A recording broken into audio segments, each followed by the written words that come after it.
Give me your tired, your poor, your huddled masses yearning to breathe free, the wretched refuse of your teeming shore. Send these, the homeless, tempest thoughts to me. I lift my lamp beside the golden door. As I mentioned earlier, part of this program is going to be the presenting the awards to our honorees. And we've come to that part of the program where we're going to be doing that right now. This is the best part of this program. So I'm going to ask Jim Kaplan to please come back up as he introduces Susan Rescorla. Jim? When I first conceived of this program, the first person who I thought of was a logical honoree, was Rick Rescorla. For those of us who lived through 9/11, I thought his example was so amazing and so outstanding, and his death so tragic, that this is a story which people in this city should know and should be told forever in the future. They said to me, well, you've got to contact Mrs. Rescorla. Do people still remember my husband? I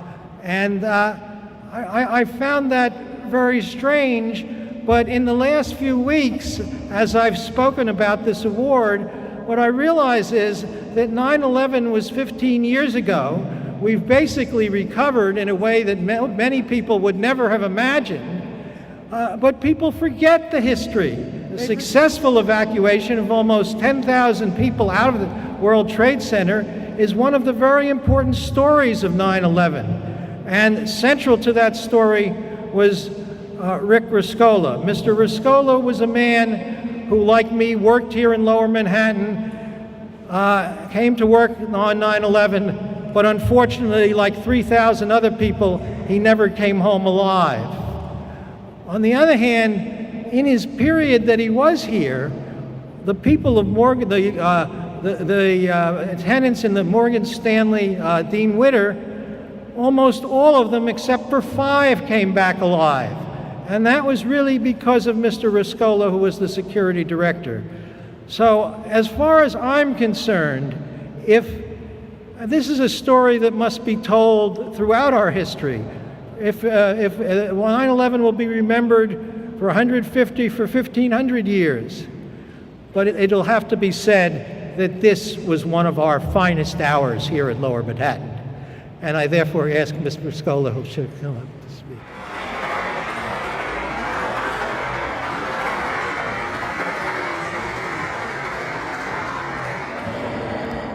It is such an honor to be here today to accept the Alexander Hamilton Award posthumously for my husband, Cyril Richard Rescorla.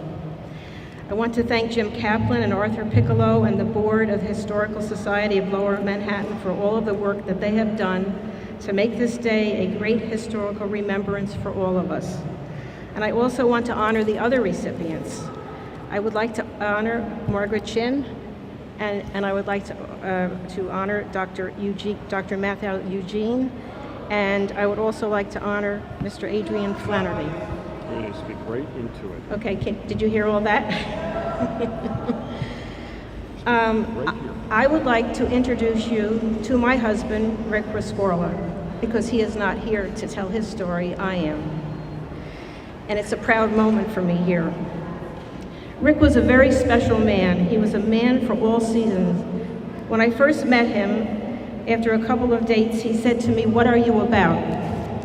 And I said to him, "What do you mean, what am I about?"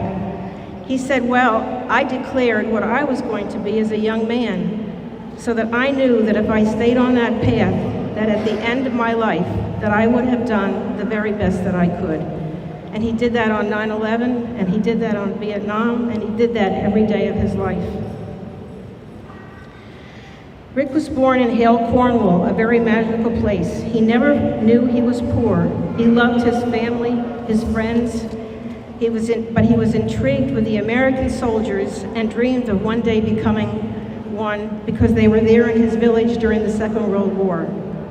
After high school, he joined the British Army and he was stationed in Rhodesia. Then he was part of intelligence in Cyprus. And then he went back to London and he became part of the Flying Detectives of London. After he left for America, he wanted to join the Army, so he went to Officers Candidate School in Fort Benning, Georgia. He became an officer and went off to Vietnam to fight communism. Rick came back a decorated soldier, and at the end of his life, he was a full colonel.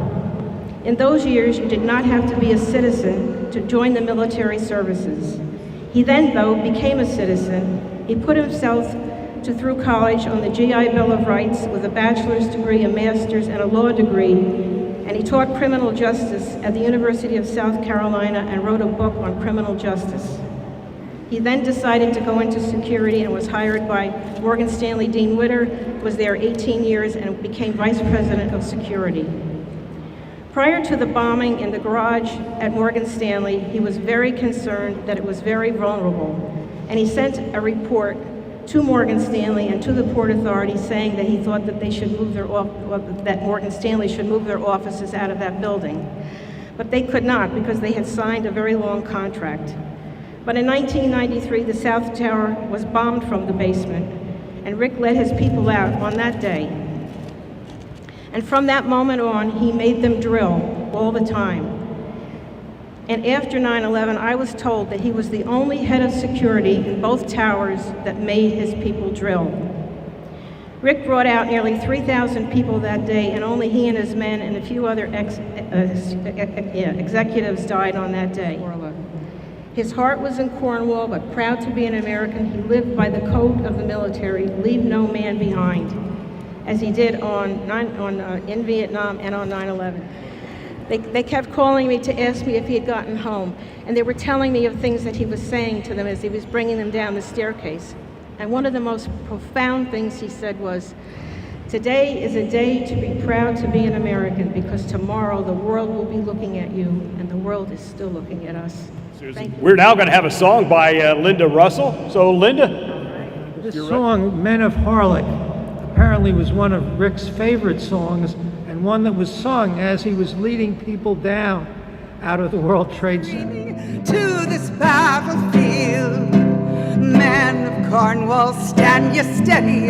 It cannot be ever said, ye for the battle were not ready. Stand and never yield. Through the hills surrounding, let this war cry sounding. Summon all to Cornwall's call, the mighty force surrounding. Men of Cornwall, on to glory, this shall ever be your story. Thank you, Linda. Now let me introduce... As Steve Barkley said correctly, she's very special from Hong Kong, but she is also the pride and joy of Chinatown, Little Italy, where she grew up, and is also living here in this special district in the financial. Also, she serves the jewelry district and Governor's Island, as she likes to remind us, and all of Lower Manhattan. Many in this community knows well that she worked tirelessly for many decades by overcoming so many challenges and so many obstacles before becoming the first Asian American woman elected to New York City Council, like Dr. Eugene here is here. She's known for standing by her beliefs and principles and her amazing ability to withstand hardship and to triumph and persevere in the end. But she is a fierce advocate for the immigrants, like Hamilton would be so proud, for their rights, for going after those who try to exploit them. As you know, she pushes hard for proper housing, schooling, daycare centers, for parks, and other quality of life issues. And I can go on and on and on. As you can see, while I don my powder wigs here this morning to join you in presenting the special first ever Alexander Hamilton Distinguished Award, as the founding fathers at Hamilton will be so pleased to see this type of public servant, if they can only be here to witness, and as she exemplifies this great experiment called America and these United States. Ladies and gentlemen, let's welcome this little hot, fierce potato.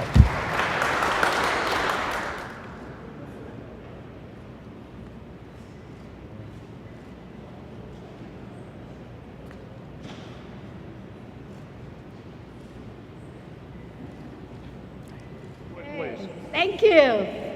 Good afternoon. First, I wanted to thank the Lower Manhattan Historical Society for this tremendous honor. And I also, today immigrants are all over the news. We hear about immigrants from Mexico, from Syria, from North Africa. We see images of people climbing over border fences or packed on ship with no room to spare.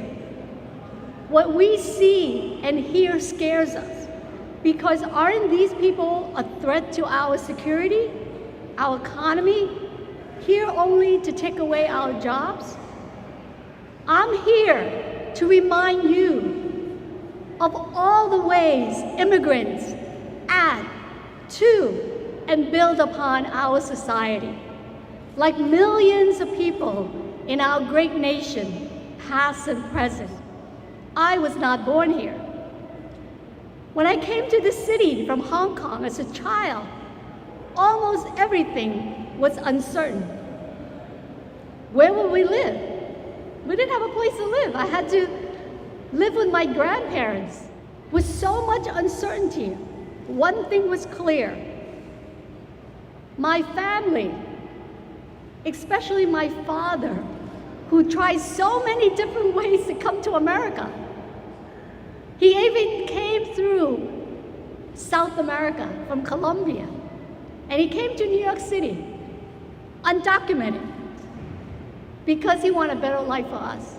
Then finally, our immigration paper came up, and he had a choice to go back and bring his wife and 5 children to come to America, or to stay here, undocumented.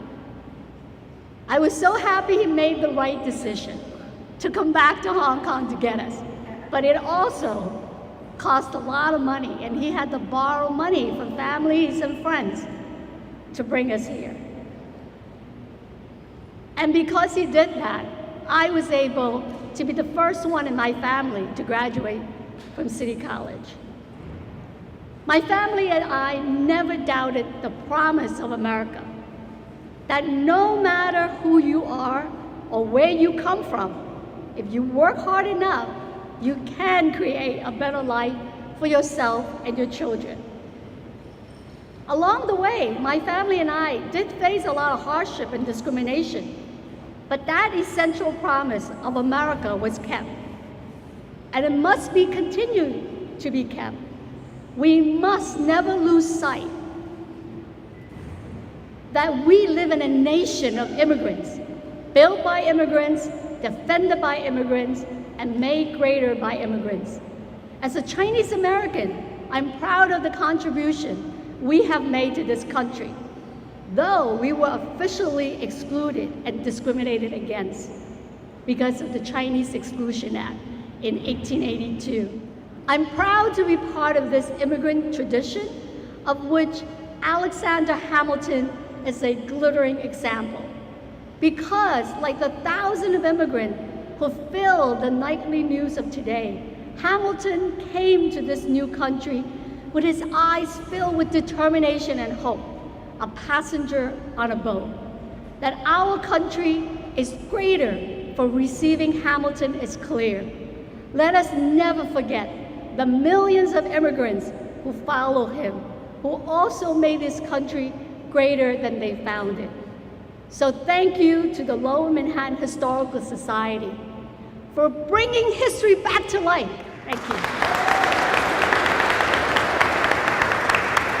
To build America. And that's what this song by the Hutchinson Family Singers, was a call to all of the world to come to America.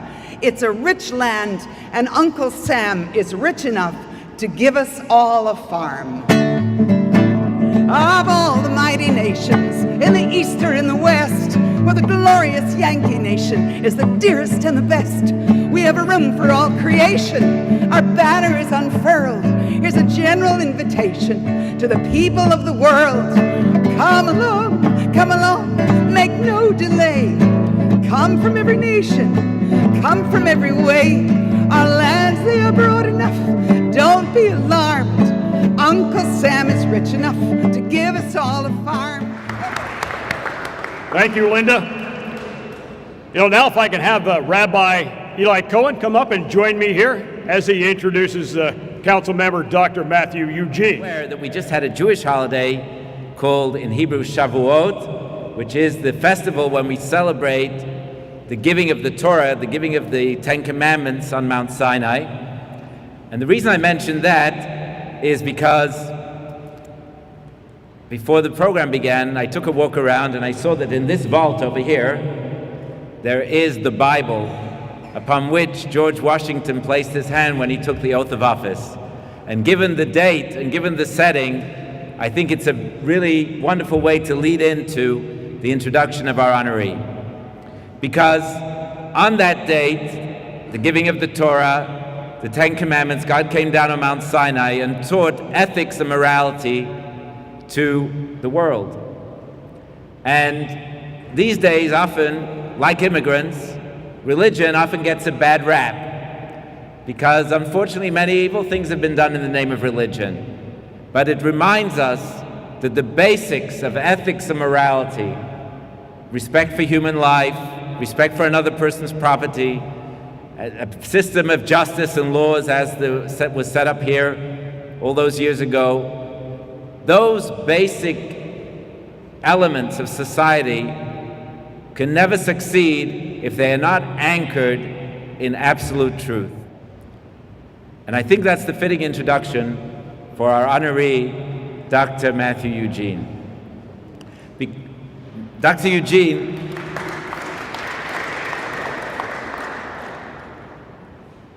is an epitome of a life that's dedicated to others, both in his studies as a medical professional, in his dedication to medicine and youth, and then since he's been in city council, and as long as I know him, I have seen time after time after time how he dedicates himself to those important principles.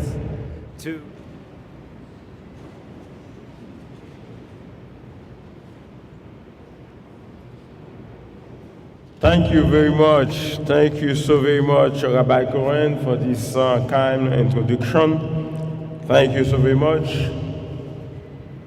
As you know, my name is Matthew Eugene, and I'm the New York City Council member representing District 40 in Brooklyn. It is a great honor and privilege for me to be here today.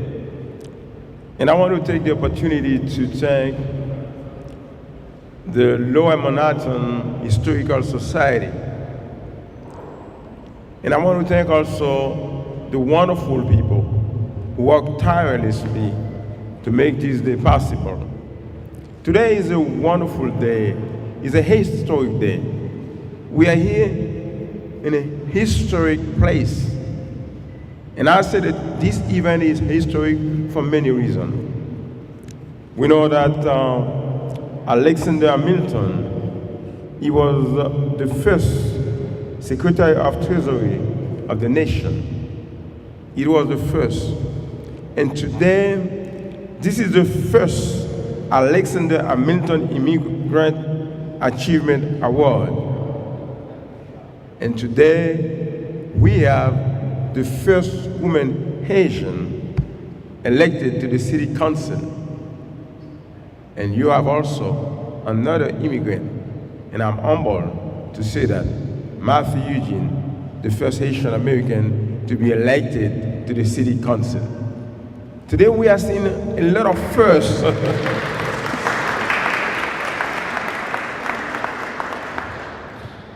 The life of Alexander Hamilton reminds us that the United States of America is a land of opportunity. A land of opportunity where everyone, regardless of where you come from, you can have a piece of the American dream.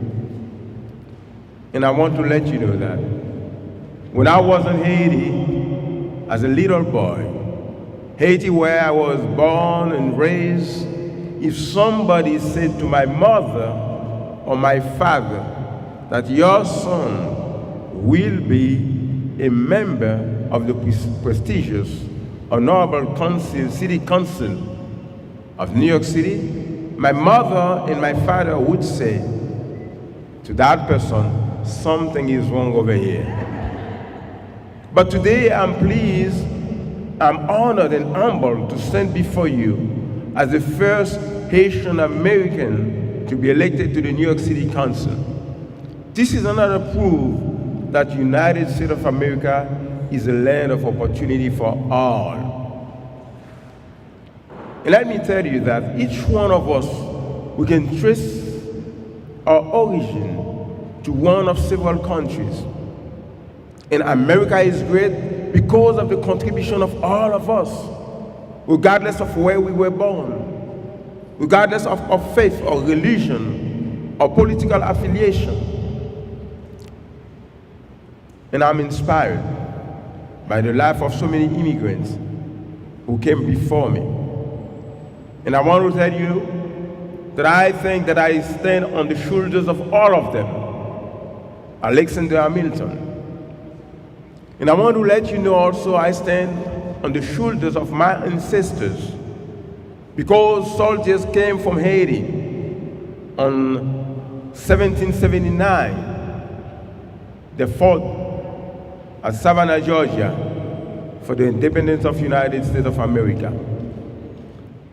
And I'm convinced that if we, all of us immigrants, we remember that we have the obligation to continue to protect and to contribute to this country, America will still remain the best country in the world.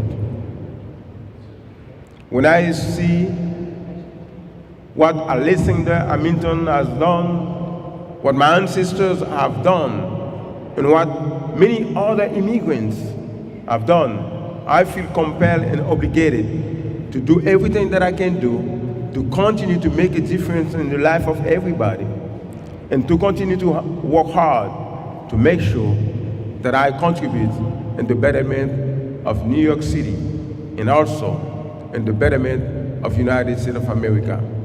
I accept this award, not only on my behalf, because I was able to become a city council member in New York City. I was able to find a piece of my American dream, not because only New York City or America is a land of opportunity, but it is because also America is a place where there are so many people of good heart, dedicated people who are dedicated to help others, like myself, like Margaret Chin. And I was fortunate enough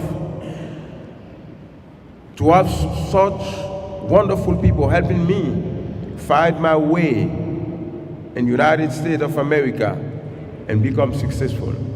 Today, I receive this award on behalf of all those people who have contributed to my success. From the bottom of my heart, thank you very much, and God bless you.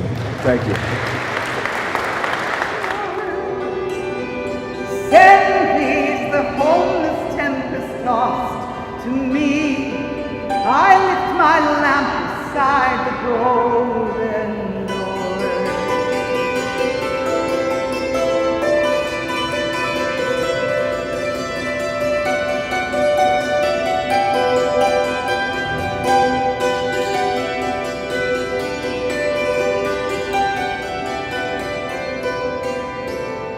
Give me your tired, your poor, your huddled masses yearning to breathe free, the wretched refuse of your teeming shore.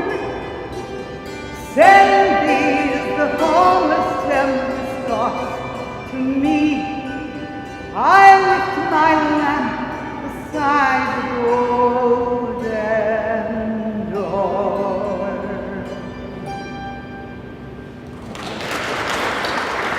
We have one final award to present. I'd like to have Dr. Maureen Murphy, if you would please come up so you may introduce Adrian Flannelly. Ladies and gentlemen, when we gathered yesterday at Bowling Green, we talked about how a county Antrim Irishman called Hercules Mulligan befriended the young West Indian immigrant Alexander Hamilton. And I'm reminded, as Councilwoman Chin thought about the questions when she came, What did Hercules Mulligan offer Hamilton? He gave him a place to live. He helped him get into his, he wanted to go to Princeton, he wound up going to Columbia. This afternoon, Adrian Flannelly is also an Irish-born man who has befriended immigrants in this city, thousands of them. As a founding member of the Emerald Isle Immigration Center Board, responsible for the success of the reform of the lottery visas that the center was able to accomplish. Using his radio network to inform the Irish community about the lottery visas, to explain the process, to encourage the undocumented to apply, it resulted in the legalization of thousands of Irish immigrants. And his work is a model for immigrant communities in the city to reach out in a program of education and communication to help reform and help inform people about that reform. In recognition of his knowledge and understanding of Irish immigration and his singular contribution to the welfare in the United States, Adrian was appointed the United States representative in the Policy Toward Immigrant Task Force by the Irish government. We began our parade yesterday at the Irish Hunger Memorial in Battery Park City, a piece of Ireland that both marks the presence of the Irish in New York as it reminds visitors that hunger continues in our world today. It was particularly appropriate that the piece of Ireland in the Hunger Memorial is from County Mayo, because New York is a Mayo town, and I say this as somebody with roots in Longford and Leitrim. Not only is that piece of Ireland from Mayo, but it's from Addie-Mass, Adrian's hometown, where his parents were the local school teachers, and I think perhaps they named him Adrian after the saint associated with the famous school in Canterbury. Adrian not only served on the executive committee and produced the multilingual audio dimension of the memorial, he has been the guardian and the champion of that memorial, particularly during the Bloomberg years when he was the cultural liaison from the Irish community to City Hall.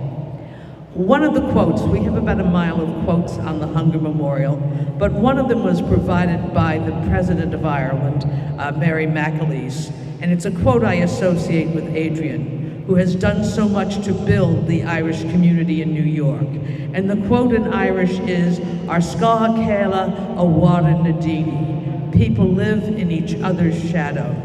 Another Irish proverb is, the stars make no noise.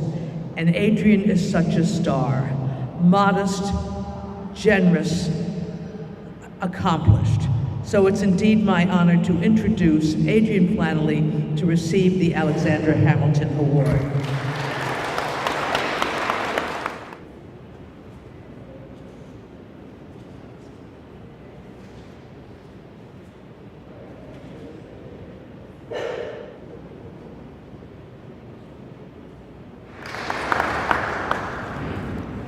In listening to my co-honorees, again, Mrs. Rick Briscola, again, for Margaret Chen, for, and listening to Matthew Eugene, and to listening to those who made the introductions and who have pointed out the great significance of the Alexander Hamilton Award.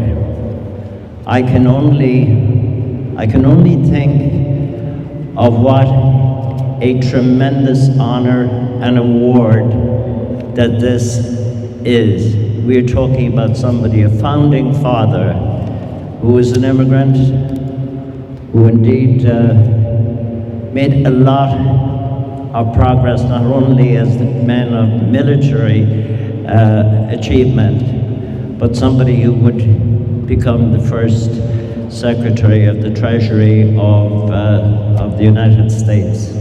And to think that founding fathers, those who actually made America be recognized, when you think of the attachment of those people to exactly where we are standing, is something that I think is monumental. And to that end, to have or to be in the company of those who are here to commemorate and to celebrate Alexander Hamilton, it's a very special honor. For us, as Irish immigrants, this is a very special year, because yesterday we got, for the first time, to celebrate not only on this July 4th, our independence weekend in the United States, but we also got the raising of the flag just down the street here. We got the recognition that we too, 100 years ago, we got our independence. Not exactly the independence of the island of Ireland, but we are very happy that we got the Republic of Ireland. It has taken us 100 years to pay tribute, to take care of, and to work out a better deal and a peaceful solution for the remaining counties in Ireland which are still under British rule. Oh, too much. Thank you. Thank you. On the first day of January, 1892, they opened Ellis Island and they let the people through. And the first to cross the threshold of that Isle of Hope and Tears was Annie Moore from Ireland, who was all of 15 years. That Isle of hunger, Isle of pain, Isle you'll never see again, but the Isle of home is always on your mind. In a little bag she carried all her past and history, and her dreams for the future in the land of liberty.